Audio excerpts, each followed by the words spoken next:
releases a new game every single year. But for every COD that hits the shelves, there are others that get buried, canceled, scrapped, and forgotten. Today, we're gonna be digging them all up. This is the complete history of every canceled Call of Duty game. Let's start at the beginning, back when Call of Duty was still finding its identity. This brings us to Call of Duty Combined Forces. Now, right after the original Call of Duty launched in 2003, Activision released Finest Hour. This was the first console exclusive entry into the series. It was developed by Spark Unlimited, and it sold well enough that the studio immediately pitched a sequel. That sequel was called Combined Forces. The plan was pretty big.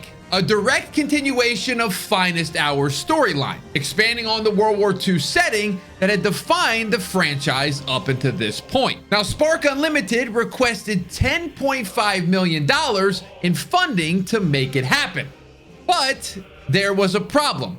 Actually, there were several problems. First, Activision thought the pitch felt more like an expansion pack than a true sequel. Maybe they should think about doing this again. And second, and this is where it gets messy, there were legal issues. A lawsuit between EA and Activision in 2003 complicated everything, and the budget concerns only grew. In the end, Activision rejected the proposal entirely. They didn't just cancel Combined Forces, they ended their entire relationship with Spark Unlimited. The studio never worked on another Call of Duty game again, and eventually shut down completely in 2015. Combined Forces never made it past the pitch phase, but it represents something important. Even in the early days, Activision was ruthless about what made the cut. As Call of Duty grew into a powerhouse franchise, Activision started experimenting. They wanted to know, could Call of Duty be more than just a first-person shooter? The answer, apparently, was no. But it wasn't for lack of trying. Around 2009, Vicarious Visions, a studio that had worked on various Activision projects, developed a prototype for something completely different, a real-time strategy game called Call of Duty Tactics. Now, the only evidence we have of this game comes from a short gameplay clip that was discovered in an animator's profile. The footage shows a top-down perspective with players controlling entire squads rather than individual soldiers. Think Company of Heroes, but in a smaller scale. The gameplay looked surprisingly polished for a prototype. You could see soldiers taking cover, moving through environments, engaging in enemies, and even using bazookas. But Tactics never made it past the prototype stage as well. We don't know exactly why Activision pulled the plug, but the message was clear. Call of Duty was a shooter franchise, and that's what it would stay. Or so we thought. Because Vicarious Visions wasn't done experimenting. Around 2008, they pitched something even crazier than their previous game, and arguably the most bizarre Call of Duty concept ever seriously developed. This is Call of Duty Roman Wars. Yes, really, a Call of Duty game set in ancient Rome. This game would have centered on Julius Caesar and his legendary 10th Legion, drawing inspiration from Caesar's own writings, specifically his commentaries on the Gallic War. And here's the thing, this wasn't just a pitch document. Vicarious Visions actually built a playable demo. Now, the prototype featured both first-person and third-person combat with sword and shield mechanics, parrying systems, horse riding, and I'm not even making this one up, the ability to throw sand in your enemy's eyes. Now, Activision reportedly had some interest in this concept, and their idea was to broaden the Call of Duty IP to prove the brand could extend beyond modern military shooters. But ultimately, the higher-ups decided Roman Wars just didn't fit. It wasn't Call of Duty. The funny thing about this is Vicarious Visions didn't give up. They stripped out all the Call of Duty branding and pitched the game to Ubisoft instead. Ubisoft also said no. And that was the end of Roman Wars. Though you have to wonder, if this had been released, would we have gotten Assassin's Creed set in Rome a decade later? Timing lines up almost perfectly with when Ubisoft started exploring that setting. Now, in 2009, something unprecedented happened in the gaming industry. Infinity Ward, the studio that created Call of Duty and the team behind Modern Warfare and Modern Warfare 2, pretty much imploded. The short version, Activision fired the studio's founders, Jason West and Vince Zampella, amid a massive legal dispute. Now, those two would go on to found Respawn Entertainment and create Titanfall, but in the immediate aftermath, half of Infinity Ward's senior staff walked out the door with them. Now, this left Activision with a problem. Modern Warfare 2 had just become one of the biggest entertainment launches in history. A sequel was to be expected, but Infinity Ward was in shambles. Enter Sledgehammer Games. Now, Sledgehammer was a brand new studio founded by Glenn Schofield and Michael Condrey, the minds behind Dead Space. Now, Activision had brought them into the fold specifically to work on Call of Duty, and they had their own vision for what that meant. Their project was internally codenamed Fog of War, but it's better known as Call of Duty Vietnam. This wasn't going to be another first-person military shooter, as Schofield and Condrey wanted to blend their Dead Space expertise with the Call of Duty brand. The result was a third-person action-adventure game set during the Vietnam War, described internally as Call of Duty meets Uncharted, or Apocalypse Now meets gaming. Schofield has talked about this project in interviews, and his descriptions are fascinating. He wanted to create what he called a scary version of Vietnam. Not supernatural horror, but intense, atmospheric tension. There were going to be these tunnel sequences where you were crawling through the darkness, never knowing what's around the next corner. And Schofield talked about one sequence where you're running through the jungle, and in the background you see a massive American B-52 bomber on fire and crashing down into the trees. It disappears beyond the canopy, and you're just waiting for the explosion, waiting for the impact, while you're still trying to survive whatever's chasing you. The team worked on Fog of War for about 8 months, and they had roughly 15 levels in various stages of development. The game was set across Vietnam and Cambodia, spanning the 1960s and 70s. And then Activision made the call. Infinity Ward needed help. Modern Warfare 3 needed a ship, and Sledgehammer was pulled off their passion project to co-develop MW3 instead. Fog of War was shelved, and Sledgehammer never went back to it. Years later, when asked about the game, the developers have expressed hope that it could be revived someday. The concept art and prototype footage that exists shows something genuinely unique, a Call of Duty that could have redefined what the series meant. Instead, we got another Modern Warfare. When Sledgehammer was pivoting to Modern Warfare 3, another studio was dealing with its own canceled ambitions. This is Call of Duty Future Warfare. Remember how Infinity Ward fell apart after Modern Warfare 2? Well, that chaos created a gap in Activision's release schedule, and into that gap stepped Neversoft. If that name sounds familiar, it's because Neversoft created Tony Hawk's Pro Skater. They were legends of the skating genre and later became the Guitar Hero studio. But by 2010, Guitar Hero was dying, and Neversoft needed a new direction. Activision then gave them Call of Duty, and the project was internally called NX1. But it's now known as Call of Duty Future Warfare. And in early 2024, something remarkable happened. Actual gameplay footage leaked online. Not just screenshots, full playable builds. Now here's what we know. Future Warfare was set 30 to 50 years in the future. It used the Modern Warfare 2 engine at its foundation, and the team was experimenting with concepts that would feel very familiar to anyone who's played later COD games. The most striking element was a mission called Moon Base Assault, and this is where players would fight through a lunar base, dealing with low-gravity combat and explosive decompression. Windows could shatter, venting atmosphere and sending enemies flying into space. Former Neversoft developer Brian Bright confirmed the footage was real and shared additional details. The game would have featured exosuits, years before Advanced Warfare did the same thing, and there was an escort multiplayer mode that predated similar modes in later games. The team even planned to include remastered versions of the classic maps like Terminal and Afghan. Neversoft also had 2 to 3 campaign missions completed, and significant multiplayer work was done before the cancellation. The game was intended to release around 2013, which means it would have taken the slot that eventually went to Call of Duty Ghosts. Now, why was it canceled?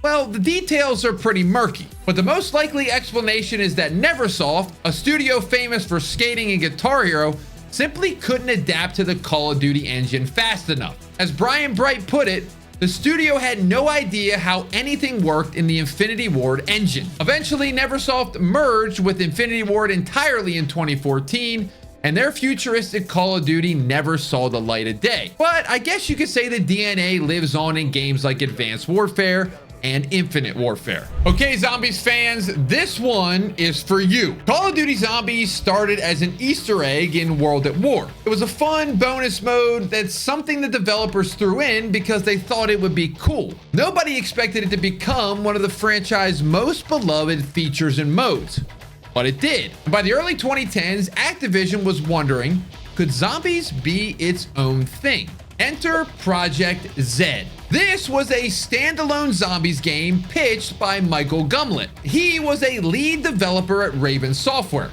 Now, Michael had previously worked on Call of Duty Online, the free-to-play version exclusive to China, where he had designed a similar horde mode. Now, Project Z was going to be something special. The concept was essentially Mad Max meets Call of Duty Zombies. Players would start the game as gladiators in a post-apocalyptic arena, fighting waves of zombies for the entertainment of survivors. Eventually, you'd stage an escape, breaking out into an open-world hub where you could explore, scavenge, and take on zombie hordes across the larger map. Now, this game was designed as a live service title years before that became every single strategy in the gaming world. There would be seasonal content updates, new maps, new modes, new characters, and microtransactions would fund ongoing development, similar to how Warzone operates today. Now, Michael's design document described the tone as fun, campy, and experimental. This wasn't going to be a super serious, lore-heavy zombies experience that Treyarch had been building. It was meant to be its own thing. But Project Z never made it past pre-production. The design documents were written and a producer was assigned, and then nothing. What happened, you ask? Well, according to Michael, Treyarch decided they wanted to keep zombies. The studio had been uncertain about continuing the mode after Black Ops, but ultimately chose to move forward with what became the Jason Blundell-led storyline in Black Ops 2, 3, and 4. Activision didn't want competing zombies products, so Project Z was quietly shelved. It's a fascinating what-if scenario. If Project Z had launched, we might never have gotten the elaborate storylines that defined the Black Ops era. For better or for worse, that canceled game shaped the zombies mode we have today. Now, before we get into the next games, I think there's one more canceled sequel worth mentioning. Advanced Warfare launched in 2014 to generally positive reception. It introduced exosuits, boost jumps, and Kevin Spacey as a villain. And love it or hate it, they tried something new. After Sledgehammer finished work on World War II in 2017, they reportedly began early development on an Advanced Warfare sequel. The futuristic setting, the movement mechanics, the technological warfare, they were going to continue that story. But Activision had other plans.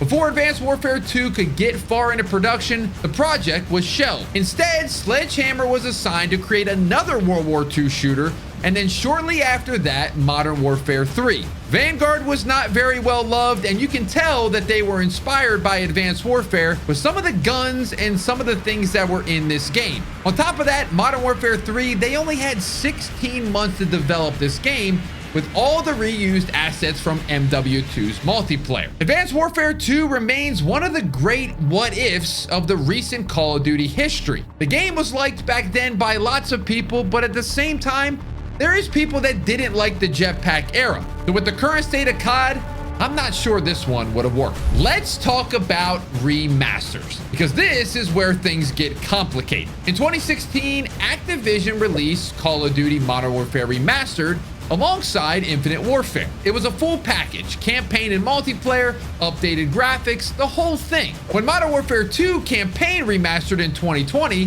fans expected the same treatment, but they only got half of it. The campaign was there, beautifully updated, but the multiplayer, arguably the most beloved online experience in Call of Duty history, was nowhere to be found. According to multiple industry insiders, the multiplayer remaster was real. Infinity Ward had done significant groundwork on it and potentially planned to release it alongside MW19. But then Activision pulled the plug. The reasoning, as explained by leaker Tom Henderson, comes down to player fragmentation. By 2019 and 2020, Activision was managing multiple live service Call of Duty games. They had Modern Warfare 19, Warzone, Black Ops Cold War, and eventually Vanguard getting added as well. If they are to bring in a fully featured MW2 remastered multiplayer, this would split the player base up even more. So the campaign released on its own and the multiplayer was shelved indefinitely. Just because it was shelved, the demand never went away. In 2024, a group of modders created H2M, a fan project that would have essentially recreated MW2's multiplayer using the Modern Warfare Remastered as a base. The mod was so anticipated that Modern Warfare Remastered briefly became one of the top-selling games on Steam as players bought it specifically to play H2M. Now, one day before launch, Activision issued a cease and desist. The mod was killed. Players review bombed Modern Warfare Remastered in response, and MW2's multiplayer remains officially unremastered to this day. Now we have one more. MW3 Remastered, and this situation is even murkier. In August of 2021, Activision made a definitive statement. A remaster of Modern Warfare 3, campaign or multiplayer, does not exist. Any reports otherwise are incorrect. That seems pretty clear, right? Except a year later, famous leaker The Ghost of Hope claimed the campaign remaster was actually complete. It was done. It was finished. It's just sitting there waiting for the right time to be released. So what's the truth? Well, it's hard to say. What we do know is that recent Australian rating board listings have appeared for something called MW3 Cross-Gen Edition, suggesting that some version of Modern Warfare 3 may finally be coming. Whether it's a remaster, a re-release, or something else entirely remains to be seen. So what can we learn from Call of Duty's graveyard? A few things stand out to me. First, Activision protects the brand aggressively. Roman Wars, Tactics, Fog of War, these were all attempts to expand what Call of Duty could be, and they were all killed because they didn't fit the established formula. Whether that's smart business or creative cowardice depends on your perspective. Second, timing is everything. Fog of War died because Infinity Ward imploded at the wrong moment. Future Warfare died because Neversoft couldn't learn the engine fast enough. Project Z died because Treyarch changed their mind about zombies. These weren't bad ideas. They were just unlucky. Third, remasters are complicated. It seems obvious that fans want MW2 and MW3 multiplayer remasters, but Activision has to balance nostalgia against live service revenue. Sometimes the business math just doesn't work out. And fourth, nothing stays buried forever. We're still learning about these canceled games decades later. Footage leaks, developers talk, design documents surface. The gaming community has a way of finding these lost projects and keeping their memory alive. Thank you all so much for watching. Out of all the canceled games, which one would you want to play the most? Once again, I appreciate the support. If you do like this video, like the video, subscribe, and we'll see you in the next one.